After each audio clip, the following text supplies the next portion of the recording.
mhlawumbe awusho ukuthi lana ke sikhuluma ngayo ye-pancreas namhlanje ibangwa yini?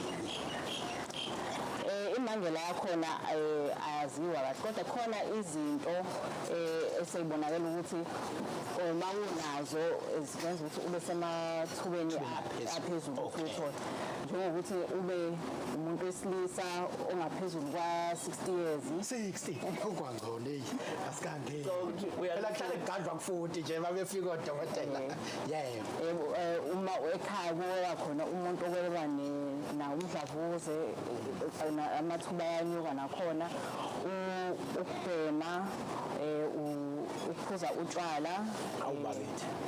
mase kuba khona okunye kuthiwa i-radiation lokho kuthola uma uya esithombeni kuthiwa i-x-ray nakho kuyakuletha emathubeni aphezulu ukuthi uthole